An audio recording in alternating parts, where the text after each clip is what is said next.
હવે આપ સર્વો પત્રકાર મિત્રોને સખત વ્યસ્ત કાર્યક્રમ આપણે ત્યાં વિકલાંગ દિવસ આજે મનાવ્યો અને 30મી સાલગીરી ત્યાં કનુભાઈ ટેલરની 4400 અનાથ વિકલાંગોની હોસ્પિટલના સ્કૂલ અને હોસ્ટેલ અને પ્રભુ હાર્ટ ઇન્સ્ટિટ્યૂટ ના ઉપક્રમે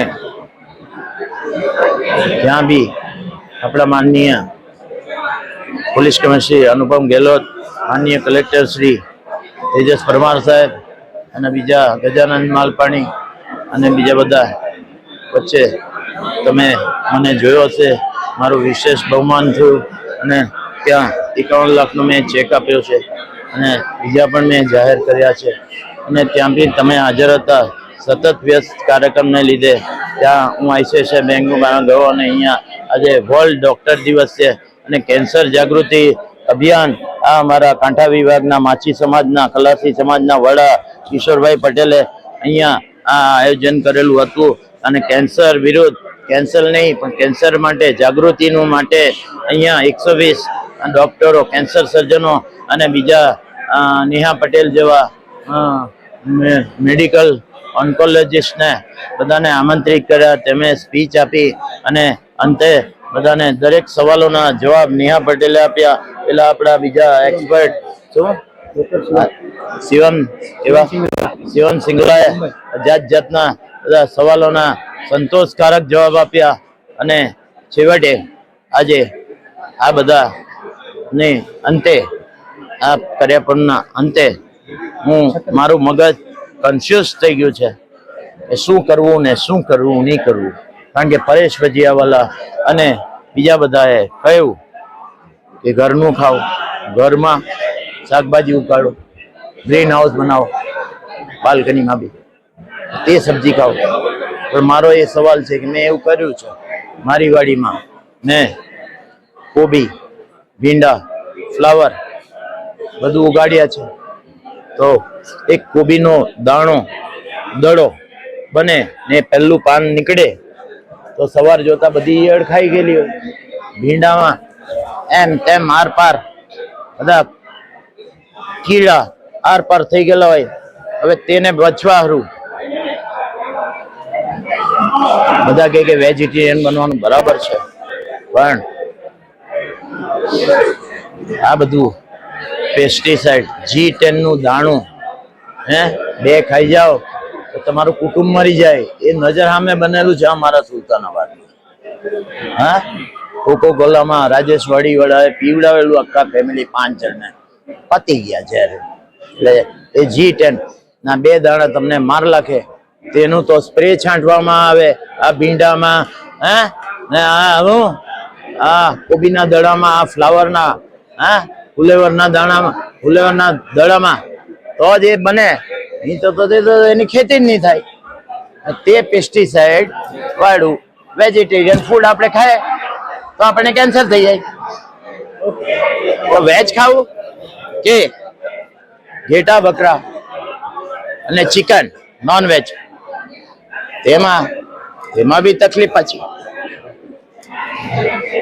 તકલીફું યારું એ જે ઘાસચારો ખાય, મતલબ બકરા કે મરઘી તો બધું જ થઈ જાય.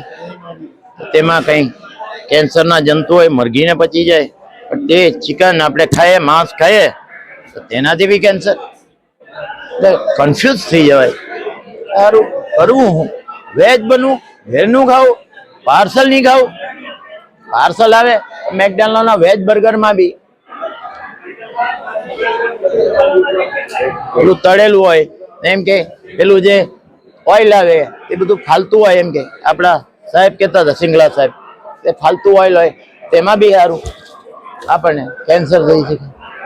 કઈ નહીં, ફાસ્ટ ફૂડ ખાવું, ઘરનું ખાવું, તો વેજ ખાવું, નોન વેજ ખાવું તો બી કેન્સર, તો બી કેન્સર. હવે સિંગલા સાહેબે કહ્યું કે 1.5 લાખની વેક્સિન મુકાવી.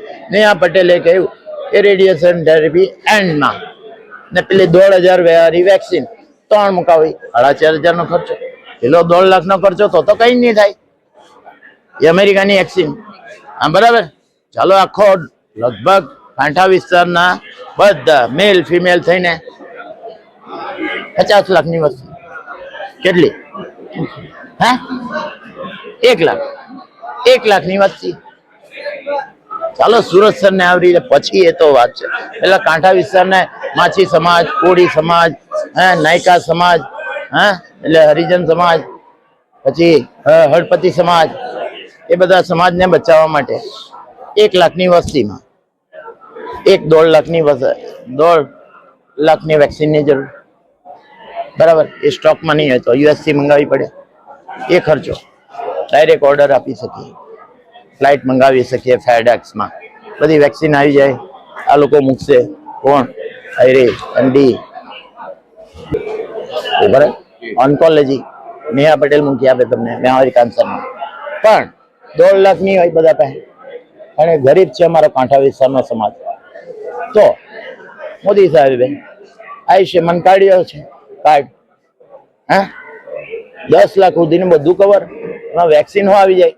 હવે મોદી સાહેબ પહેલા 5 લાખ આપતા હતા, હવે એમાં ઘણી બધી હવે બીમારીને કવર કરીને એમાં કેન્સર બી આવી જાય. કારણ કે સુશીલ કુંભારે કરીને CR પાટીલનો સાહેબનો, હવે એમની વાર્તા અલગ છે પણ હું પામી ગયો. ફાઇલ લઈને બોલાવ્યા.